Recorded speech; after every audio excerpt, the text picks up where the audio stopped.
Good morning, everyone.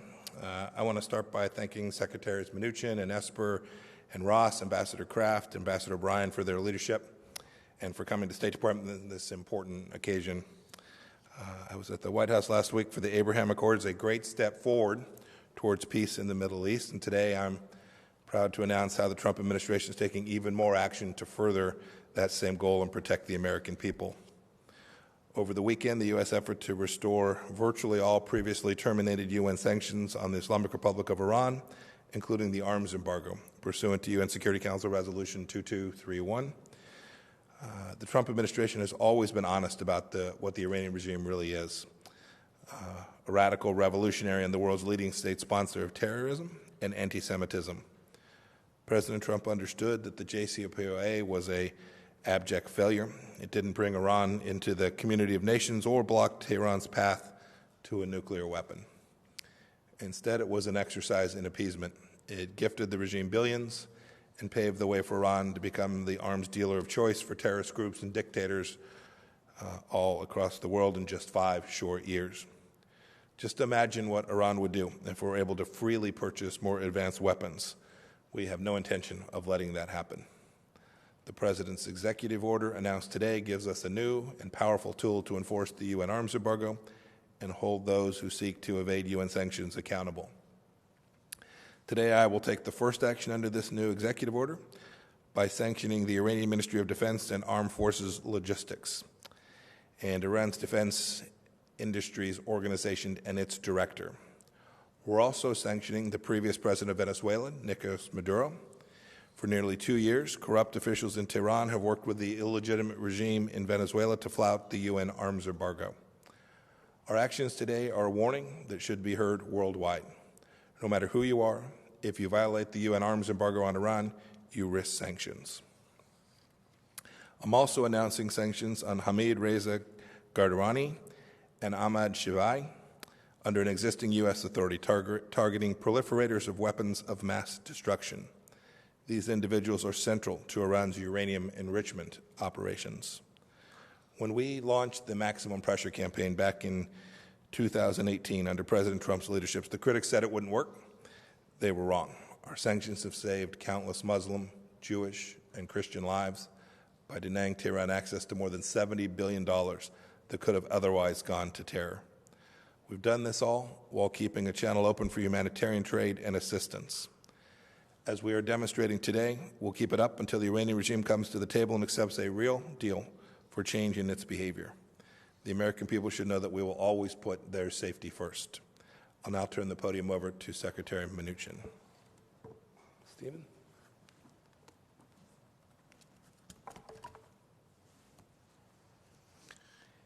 Thank you, Secretary Pompeo. It's a pleasure to be here with you at the State Department. The administration will not allow Iran to endanger the rest of the world with a fresh supply of ballistic missiles and conventional arms.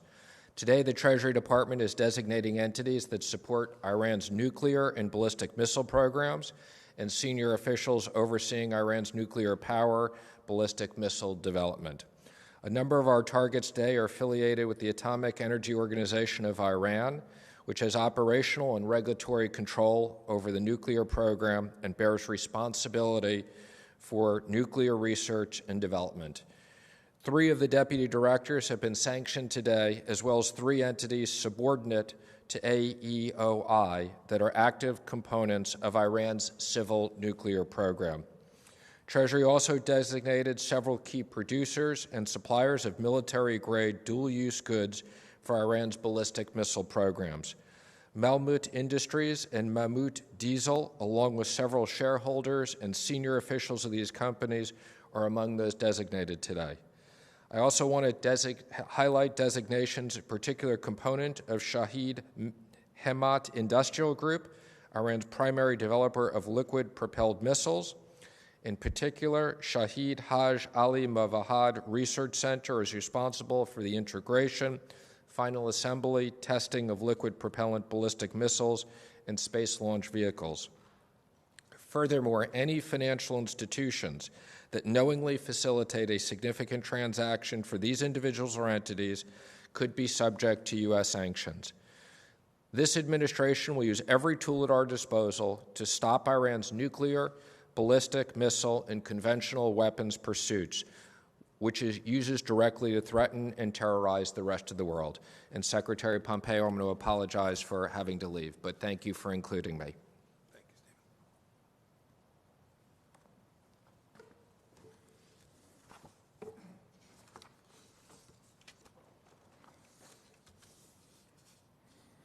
Good morning, everyone, and thank you. Last week, the President took an historic step toward a peaceful and prosperous Middle East with the signing of the Abraham Accords. Today, the United States is taking another important step to both protect the American people and deter Iranian aggression against our troops, our interests, and our allies and partners. Over the past 2 years, Tehran has carried out attacks on international shipping, regional infrastructure, and on U.S. and partner nation forces. This included missile strikes by Iranian-backed proxy militias against U.S. bases and personnel in Iraq. Moreover, Iran has violated UN Security Council resolutions for years by proliferating advanced conventional weapons to non-state actors such as Hezbollah and the Houthis, who use them to threaten civilian population centers. This is why the Department of Defense has taken decisive action to safeguard our brave men and women in uniform, restore deterrence, and safeguard international rules and norms when it comes to issues such as freedom of commerce and navigation. We stand ready to respond to future Iranian aggression, and we remain committed to doing our part in the administration's maximum pressure campaign. Today's executive order will further disrupt Iranian efforts to import and proliferate conventional weapons, helping protect U.S. forces, our allies and partners, and civilian populations, until Iran complies with international norms. We encourage Tehran to cease its malign activities throughout the region and to act like a normal country. But we are also prepared to respond to Iranian aggression. Our commanders have the authorities and resources they need to protect their troops and to prepare for any contingencies. And we continue to stand shoulder to shoulder with our allies and partners to counter Iran's destabilizing behavior. In doing so, we will protect our people and our interests and maintain the security of like-minded nations across the region.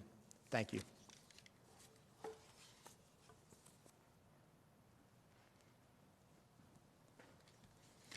Good morning. I'm grateful for the President's commitment to ending Iran's nuclear, ballistic missile, and conventional weapons undertakings that threaten and terrorize the rest of the world. Today, U.S. Department of Commerce is adding 5 Iranian scientists to the entity list for enabling or assisting Iran's nuclear development program. The individuals added to the list are Ahmed Nozad Golik, Benam Poramanidi, Humaid Supadri, Moji Drupa Furadi Gonso, Siad Juvad Ahmadi. Por Ahmadi Philippidad and Gonju are associated with Iran's JHL laboratory, the Atomic Energy Organization of Iran, involved in nuclear activities and designated by the United States Security Council, by the UN Security Council in Resolution 1803 on Iran's nuclear program. Porumadi has pursued sensitive equipment and materials for AEOI using deceptive practices and obfuscation. Gonju has worked with overseas Iranian procurement agents to acquire sensitive nuclear-related items, including Western goods. He also traveled overseas for training and sought information in support of AEOI technical questions. Golik is associated with an AEOI subsidiary that implements various projects in the nuclear field. He has worked with overseas Iranian agents to procure sensitive items, including those that can be used in spent nuclear fuel reprocessing. Ahmadi is an AEOI employee who has traveled overseas for nuclear-related meetings. As listed entities, These persons are subject to additional licensing requirements for exports, for re-exports, and in-country transfers per our Export Administration regulations. These 5 individuals played a critical role in Iran's nuclear weapons development program and continue to work for the Iranian regime. Iran must comply with its nuclear safeguard obligations and immediately cooperate with the international community. The Department of Commerce stands beside President Trump in his commitment to preventing Iran from ever acquiring a nuclear weapon. Under President Trump's leadership, I'm proud to join Secretaries Pompeo and Mnuchin, National Security Advisor O'Brien, and Ambassador Kraft in holding Iran accountable and deterring its progress toward obtaining a nuclear weapon. Thank you.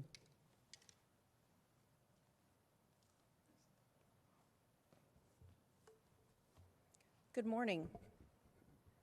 The actions we're announcing today and our work in the Security Council over the last 3 months have been driven by a single purpose: the pursuit of peace. What makes America unique is that we stand up for what is right. As we have in the past, we will stand alone to protect peace and security at all times.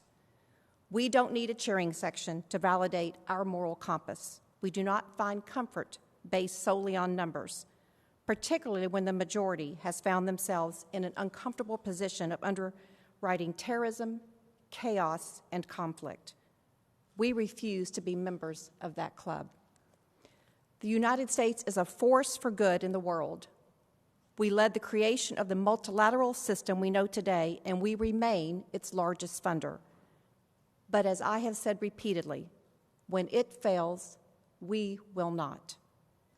False hopes on part of the Security Council members that the JCPOA might contain Iran's nuclear ambitions do not excuse members from their obligations to reimpose sanctions pursuant to the process outlined in Resolution 2231.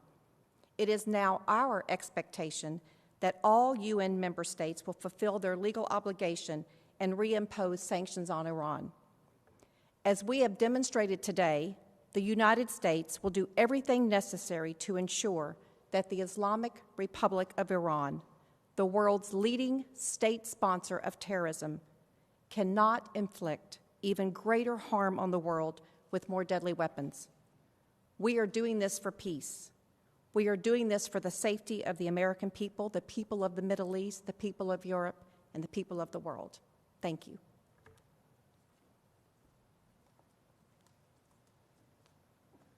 Good morning. Thank you, Secretary Pompeo, Secretary Esper, Secretary Ross, Ambassador Kraft. Today, the President is taking decisive action to restrict Iran's access to nuclear technology, ballistic missile technology, and conventional weapons. The UN Security Council has sadly failed in its mission to promote international peace and security by not extending the conventional arms embargo on Iran.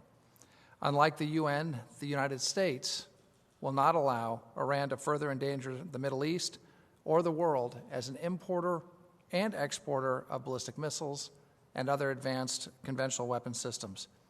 It will certainly seek to become a major arms dealer when the UN embargo lapses. Accordingly, the President signed just moments ago in the Oval Office an executive order this morning which will result in severe economic sanctions for those nations, corporations, and individuals who contribute to the supply, the sale, or the transfer of conventional arms to the Islamic Republic of Iran. President Trump's order will prevent the export of conventional arms to rogue regimes by Iran. The order will also ban the export of weapons by arms-producing nations to Iran, where Iran would in turn provide them to terrorist and to rogue regimes. Simply put, the United States cannot stand idly by while Iran destabilizes the region and beyond through the purchase and sale of advanced conventional weapons. The Trump administration is also imposing new sanctions and export control measures on 27 entities and individuals connected to Iran's nuclear weapons program. Finally, the United States has restored previously suspended UN sanctions on Iran. When the United States entered into the failed Iran nuclear deal, the Obama administration told the American people that the United States would always have the right to restore UN sanctions on Iran, even without the approval of other nations. That provision was key to obtaining the United States approval for the JCPOA.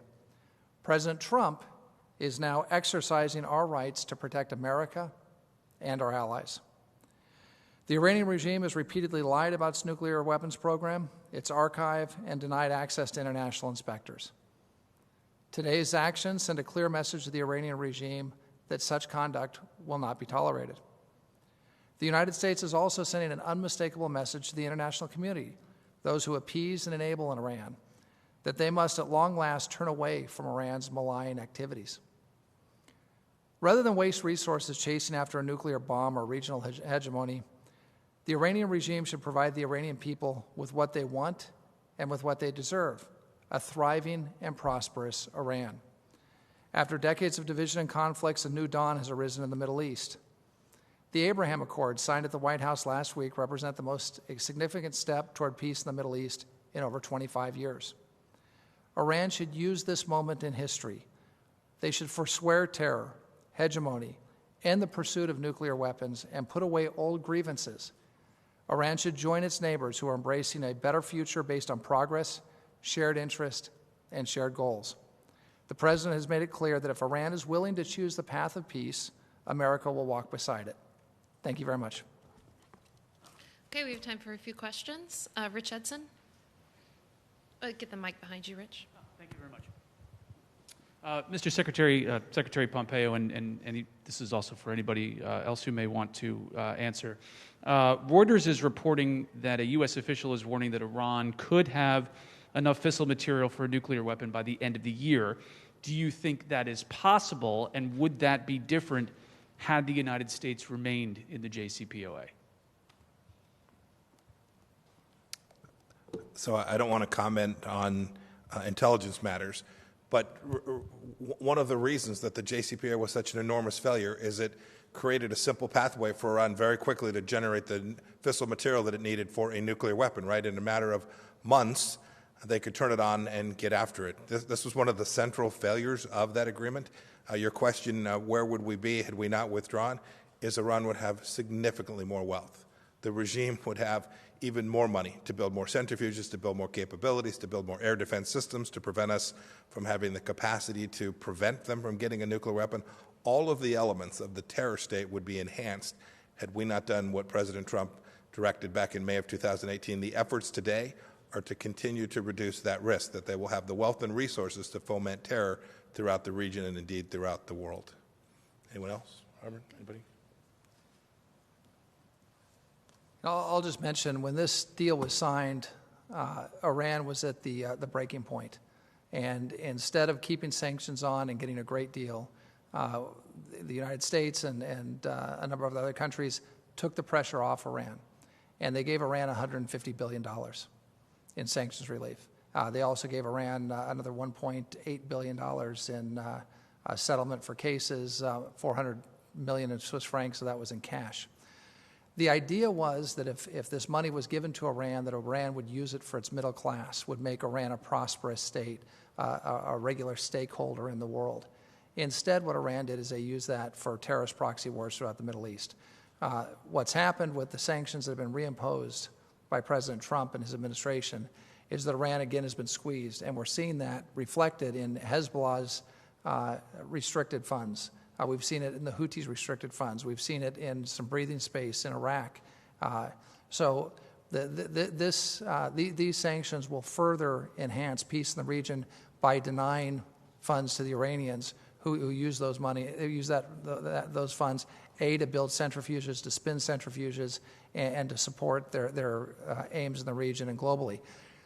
What we want is a great deal with Iran, and what the President has said is if Iran is willing to forswear regional terrorism and proxy wars and is willing to end its pursuit of a nuclear bomb, Iran could be a tremendously prosperous state. It has tremendous oil reserves. It could be just a beacon in the Middle East. And the Iranian people, most importantly, could enjoy prosperity and peace. Unfortunately, the regime hasn't chosen that route. We're hoping that with these renewed sanctions, that'll be some inducement for Iran to change its behavior. Thank you. Stars and Stripes, Caitlin Kenny. She's right up here.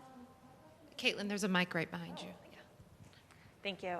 In reference to Secretary Esper's comments about protecting the forces, are military now in the region being put on a higher state of alert?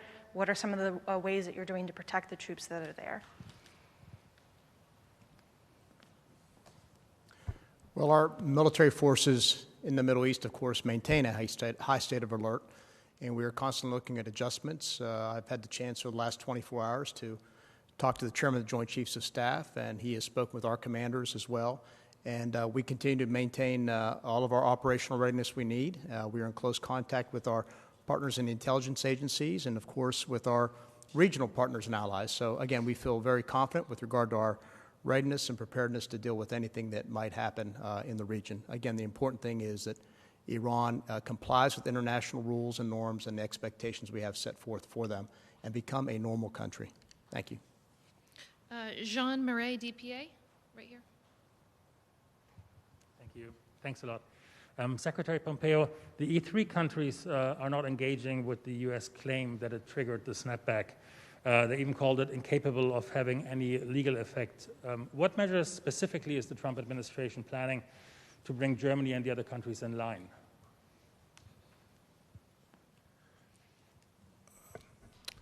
So 2 things. First, the country that's isolated today is not the United States, but rather Iran.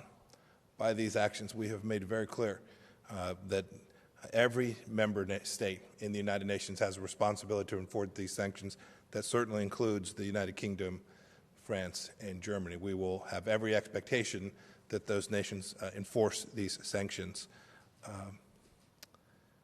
Second, if you are serious about peace in the Middle East, if you're serious about denying the main threat in the Middle East, I think Europeans understand the risk to their countries and where it emanates from.